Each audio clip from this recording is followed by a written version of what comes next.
नमस्कार मित्रांनो, मी active education YouTube channel मध्ये आपले स्वागत करत आहे। आपल्यासाठी एक महत्त्वाच्या बातमीचे दिलासादायक बातमीचे स्पष्टीकरण करत आहे। तर चला आपला जास्त वेळ वाया न जाता आपण आपल्या मुख्य ब्रेकिंग न्यूजचे स्पष्टीकरण करूया।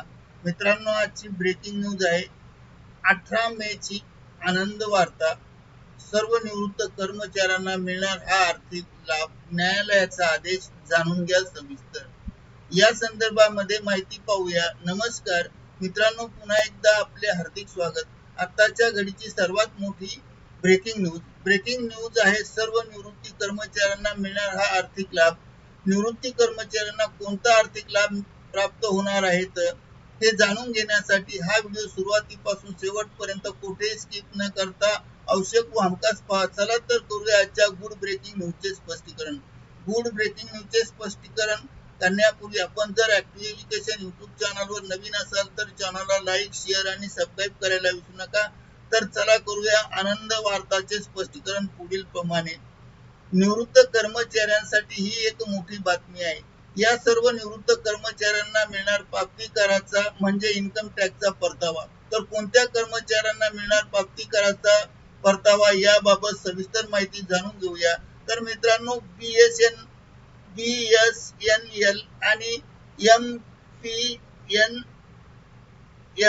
मधील केंद्र सरकारच्या आस्थापनेवरील कार्यरत कर्मचाऱ्यांनी VR2S म्हणजे स्वइच्छा निवृत्ती 2019 योजनेअंतर्गत निवृत्त झालेल्या कर्मचाऱ्यांना सानुग्रह अनुदान आणि रजारोखीकरणावर आकारण्यात आलेला प्राप्तिक कर व्याजासह परत करण्याचे आदेश न्यायालयाने दिल्यामुळे देशभरातील हजारो कर्मचाऱ्यांना याचा फायदा मिळाला आहे आणि दिलासा मिळाला आहे।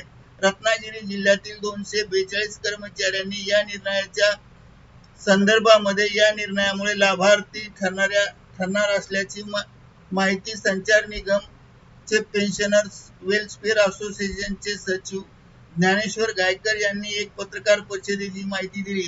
सन 2020 मध्ये बीएसएनएल आणि एमएसटीएल मधील सुमारे 70,000 कर्मचाऱ्यांनी स्वइच्छा निवृत्ती स्वीकारली होती। मात्र या कर्मचाऱ्यांना निवृत्तीनंतर सानुग्रह अनुदानातील 5 लाख रुपयाच्या रकमेवर तसेच रजारोखीकरणावर प्राप्तिकर म्हणजे इन्कम टॅक्स कपात करण्यात आली होती।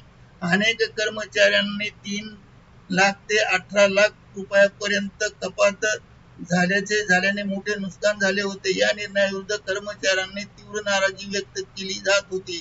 या निर्णयाविरुद्ध किंवा झालेल्या अन्यायाविरुद्ध संचार निगम पेन्शनर्स वेलफेअर असोसिएशनचे वतीने खासदार सुप्रिया सुळे यांच्या माध्यमातून केंद्रीय मंत्री निर्मला सीतारामन आणि केंद्रीय अर्थ सचिव यांनी पाठपुरावा करण्यात आला यांच्याकडे।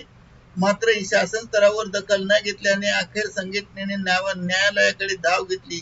अखेर न्यायालयाने कर्मचाऱ्यांच्या बाजूने निर्णय दिल्यानंतर देशभरातील सुमारे 10,000 कर्मचाऱ्यांना याचा फायदा आर्थिक लाभ मिळणार असून प्राप्तिकर विभागाकडून ही रक्कम व्याजासह कपात केलेली रक्कम परत करण्याची प्रक्रिया सुरू झाली आहे।